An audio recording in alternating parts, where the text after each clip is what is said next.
காரடைய நோன்புக்குரிய காலம் மாசியும் பங்குனியும் கூடுகின்ற நேரத்தில் காரடைய நோன்பு நிகழ்த்துவார்கள். மாசிச்சரடு பாசி படரும் என்று சொல்வார்கள்.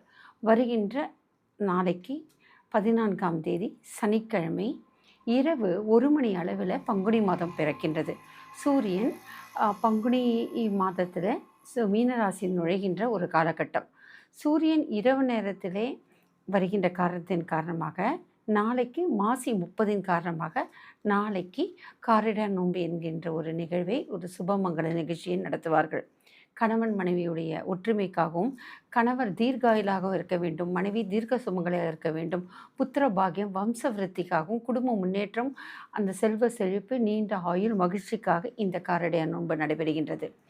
நாளைக்கு இரவு நேரத்தில் வருகின்ற காரணத்தின் காரணமாக, நாளைக்கு மாசி கடைசி நாளாக இருப்பதன் காரணமாக இந்த நோன்பினை பெரும்பாலும் சாஸ்திரம் தெரிந்தவர்கள் காலை 6:30 மணிலிருந்து மாசி மாத நோன்பை கொண்டாடலாம் என்று சொல்வார்கள்.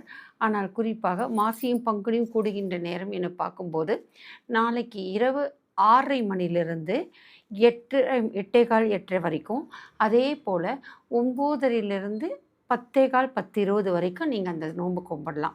இதில் என்னென்னா 6:15லேருந்து 8:30 மணி வரைக்கும் புதன் சந்திர ஓரை இருக்கின்றது. அதே போல் 8:30லிருந்து அந்த 9:15 மணி வரைக்கும் இருக்கும் பொழுது குரு ஓரை இருக்கின்றது. இந்த காலகட்டம் மாசி சரடாக இருக்கின்ற மாங்கல்யத்தை தருகின்ற சரடு நோன்பினை நாம் பூஜையை மேற்கொண்டு அந்த சரடை நாம் அணிவித்து கொண்டு கணவர் தீர்காயுள் இருப்பதற்காகவும், குடும்பம் மகிழ்ச்சிகரமாக இருப்பதற்காகவும் பிரார்த்தனை செய்யலாம்.